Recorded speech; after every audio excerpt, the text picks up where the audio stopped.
اکثر یہ سوال پوچھا جاتا ہے کہ SEO کون کر سکتا ہے، اور SEO چونکہ ٹیکنیکل ہے تو لوگ سمجھتے ہیں کہ یہ ان کے لیے نہیں ہے، کیونکہ ان کے پاس یا تو IT کی ڈگری نہیں ہے، یا ان کو IT کا پتہ نہیں ہے، یا وہ کبھی کر نہیں سکیں گے.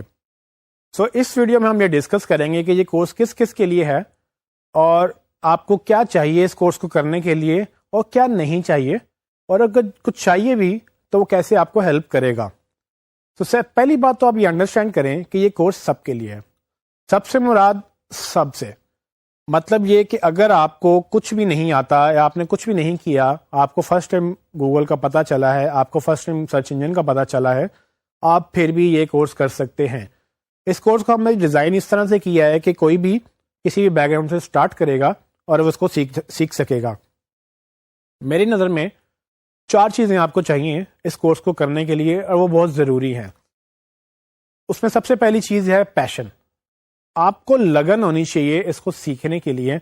اگر آپ کو لگن نہیں ہوگی تو آپ اس کو نہیں سیکھ سکیں گے. دوسری چیز آپ کو چاہیے کمٹمنٹ. یہ ایسا نہیں ہے کہ آپ ایک دفعہ کریں گے اس کے بعد آپ اس کو چھوڑ دیں گے تو بس یہ ہو جائے گا. اس کو سیکھتے رہنا بھی اصل میں کامیابی ہے، اور اگر آپ اس کو سیکھتے رہیں گے تو آپ مزید لرن کرتے رہیں گے اور آپ کا نالج فریش ہوتا رہے گا. جیسے جیسے آپ اس کو گرو کریں گے ویسے ویسے آپ اس کو مزید انڈرسٹینڈ کرتے چلے جائیں گے. تو یہ دھیان رکھیے گا کہ اگر آپ یہ کورس کر رہے ہیں تو اس کو پوری طرح سے کریں اور کمٹمنٹ کے ساتھ کریں، ساری اسائنمنٹ سب چیزیں پوری کریں تاکہ آپ کو یہ پوری طرح سے سمجھ آ جائے. تیسری چیز امپورٹنٹ یہ ہے کہ کیوریوسٹی بہت ضروری ہے. آپ کے اندر وہ صلاحیت ہونی چاہیے کہ آپ نئی چیزیں سیکھ سکیں. آپ کو خود یہ سوال آنے چاہیے کہ یہ ہوتا ہے تو کیسے ہوتا ہے، اگر یہ ہوگا تو کیسے ہوگا. جب آپ یہ جاننا شروع کر دیں گے تو آپ بہت ساری چیزیں خود سے سیکھنا شروع کر دیں گے، اور یہ کیوریوسٹی ہی انسان کو آج تک یہاں پر لے کے آ چکی ہے. چوتھی چیز ہے ability to learn and unlearn. So ایک بہت امپورٹنٹ رول ہے کچھ چیزیں بھول جانے میں بھی. اکثر لوگ پرانی باتیں نہیں بھلا پاتے اور نئی باتیں نہیں سیکھ پاتے. یہ لرنیبلٹی کا ایک سکل ہے جس کے تحت یہ بتایا جاتا ہے کہ آپ کو کچھ چیزیں وقت کے ساتھ ساتھ چینج کرنی پڑتی ہیں، اور بہت ساری چیزیں آبسلیٹ ہو جاتی ہیں. وہ ہو سکتا ہے کہ پچھلے کچھ سالوں میں ویلڈ ہوں لیکن اگلے کچھ سالوں میں وہ آبسلیٹ ہو جائیں. جب چیزیں بیکار ہو جاتی ہیں، جب انفارمیشن بیکار ہو جاتی ہے تو اس کو چھوڑنا مناسب ہے، اور جو نئی چیزیں آ چکی ہیں، نئے ماحول آ چکا ہے، اس کے مطابق خود کو ڈھالنا بہت ضروری ہوتا ہے. سو ان لرن کرنا مطلب جو چیز سیکھی ہوئی ہے اس کو بھول جانا اور دوبارہ سے نئی چیز سیکھنا، یہ بھی ایک بہت امپورٹنٹ اسکل ہے جو آپ کو چاہیے ہوگا. کیونکہ اگر آپ نے کچھ چیزیں پہلے سے سیکھ رکھی ہیں، اگر آپ کو ایک امیج کریٹ ہوا ہے آپ کے ذہن میں کہ گوگل کیسے کام کرتا ہے، تو ضروری نہیں ہے کہ وہ یہاں پر آپ کو ویسا ہی ملے. ہو سکتا ہے آپ کو کچھ چیزیں آپ کے بلیف کے اگینسٹ جائیں، آپ کے مخالف جائیں ان خیالات کے جو آپ کو لگتا تھا کہ جیسے ہوتا ہے. تو آپ نے ہمیشہ خود کو اوپن رکھنا ہے نئی چیزوں کے لیے، تاکہ آپ گنجائش رکھیں گے ان چیزوں کی جو آپ نے شاید کبھی نہ سنی ہو، اور جو شاید آپ نے کبھی کسی اور طرح سے سنی ہو لیکن اب آپ کو کسی اور طرح سے پتہ چل رہی ہوں. ان کے علاوہ اگر آپ کے پاس یہ جو سکلز میں آپ بتانے لگا ہوں اگر یہ ہیں تو آپ ایک اچھے SEO یا ایک اچھے ڈیجیٹل مارکیٹر بن سکتے ہیں.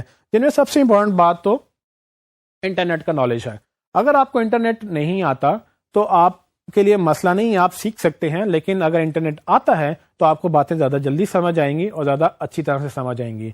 اسی طرح سے انٹرنیٹ کے ساتھ ویب سائٹس ہیں. اگر آپ کو ویب سائٹس کا پتہ ہے کہ کیسے چلتی ہیں اور کیسے چلائی جاتی ہیں، کیسے بنتی ہیں، تو آپ کے لیے یہ کورس بڑا مفید رہے گا، کیونکہ آپ کو ویب سائٹ کا ایک پتہ ہوگا اور اس کو آپٹیمائز کرنے کا بھی پتہ چل جائے گا. اگین اگر آپ کو یہ پتہ ہے کہ سرچ انجن کیسے چلتا ہے تو بھی آپ کے لیے بڑی امپورٹنٹ بات ہے کہ آپ جانتے ہیں کہ سرچ انجن کیسے چلتے ہیں اور اس کے آپٹیمائز کیسے کرنا ہے، تو پھر آپ کے لیے بڑی آسانی ہوگی اس کورس کو سمجھنے میں. لیکن یہ لازمی نہیں ہے. اسی طرح سے HTML اور CSS. HTML وہ لینگویج ہے جو hyper text mark up language کے نام سے جانی جاتی ہے، اور اس HTML لینگویج کے تحت ہی پورا انٹرنیٹ چلتا ہے. جتنی بھی ویب سائٹ آپ کو نظر آتی ہیں اس کے پیچھے ایک زبان ہے اس انٹرنیٹ کی جس کے اوپر ویب سائٹس بنائی جاتی ہیں. اور وہ ویب سائٹس کیا کرتی ہیں کہ آپ کو وہ جب نظر آتی ہیں تو پیچھے اصل میں ان کی ایک کوڈنگ جو ہوئی ہوتی ہے وہ HTML زبان میں ہوئی ہوتی ہے. وہ زبان ڈیولپرز کو سکھائی جاتی ہے، ان کو آتی ہے، اور ڈیولپرز پھر جب آپ کا ڈیزائن جو بھی ویب سائٹ آپ بنوانا چاہتے ہیں اس کو کوڈ کرتے ہیں، اس کو وہ HTML میں ڈال کے اس میں آپ کو ویب سائٹ بنا دیتے ہیں. اسی طرح سے CSS کیسکیڈنگ اسٹائل شیٹس کا نام ہے. CSS جو ڈیزائن ایلیمنٹس ہیں اس کو ہینڈل کرتی ہے. تو HTML آپ کو یہ تو بتاتا ہے کہ پیج کا اسٹرکچر کیسے ہوگا, لیکن HTML آپ کو یہ جو ڈیزائن نظر آ رہا ہے آپ کو, یہ ڈیزائن CSS میں کنٹرول ہوتا ہے. تو ڈیزائن کے اندر کہ فار ایگزامپل آپ کی ہیڈنگ ہے تو کتنی بڑی ہوگی, آپ نے فونٹ کون سا یوز کرنا ہے, آپ کا بیک گراؤنڈ کلر کیا ہوگا, ٹیکسٹ کا کلر کیا ہوگا, کون سا ٹیکسٹ بڑا ہوگا, کون سا چھوٹا ہوگا, کہاں پر چیزیں گھوم رہی ہیں, کہاں پر نہیں گھوم رہی, یہ ساری چیزیں کہیں نہ کہیں سے CSS سے جڑی ہوئی ہوتی ہیں اور یہ ڈیزائن کو بہتر کرتی ہیں. یہ یاد رکھیے گا کہ یہ جتنی بھی چیزیں میں نے ابھی بتائی ہیں, یہ اگر آپ کو پتہ ہے تو اچھی بات ہے, اگر نہیں پتہ تو کوئی مسئلہ نہیں ہے, آپ اس کو ابھی سیکھ بھی سکتے ہیں اور ساتھ ساتھ آپ اس کو فالو کر سکتے ہیں. یہ ضروری نہیں ہے, لیکن اگر یہ پتہ ہے تو بہت اچھی بات ہے. لیکن سب سے امپورٹنٹ بات جو میں آپ کو بتا دوں کہ آپ کو اگر مارکیٹنگ پتہ ہے, اگر آپ نے ڈگری کی ہے مارکیٹنگ کے اندر یا بزنس کے اندر, تو وہ سکلز آپ کے لیے بہت ہیلپ فل رہیں گے. وہ سکلز آپ کو ہیلپ کریں گے کہ آپ اپنی مارکیٹنگ, جو آپ کو ٹریڈیشنل مارکیٹنگ کا آئیڈیا تھا, وہ ڈیجیٹل پہ کیسے کرنی ہے. تو پھر آپ اس کو مس نہ کریں, کیونکہ وہ مارکیٹنگ اور جو دوسری آپ کی بزنس کی سکلز ہیں وہ آپ کو ڈیفینیٹلی ڈیجیٹل مارکیٹنگ اور ڈیجیٹل بزنس کے سکلز کے ساتھ مل کر آپ ایک اچھی اپنی بزنس چلا سکتے ہیں, اپنے اسکل کو انہینس کر سکتے ہیں اور اس کو گرو کر سکتے ہیں. اب ہم بات کریں گے کہ یہ کورس ہے کس کے لیے. سو فار ایگزامپل اگر آپ ایک فری لانسر ہیں اور آپ نے آلریڈی کہیں جابس کر رہے ہیں یا آپ فری لانسر بننا چاہتے ہیں, تو یہ آپ کے لیے بڑا آئیڈیل کورس ہے, کیونکہ اس کورس کے بعد آپ گھر بیٹھ کے اپنی مرضی سے اپنے کلائنٹ ڈھونڈ کر کام کر سکتے ہیں اپنے وقت کے مطابق اور اپنی کیپیسٹی کے مطابق. سو یہ کورس آپ کے لیے پورا جاب ریڈی کورس ہے. اس کے فوراً بعد یا اس کے درمیان میں ہی بیچ میں کہیں آپ اپنی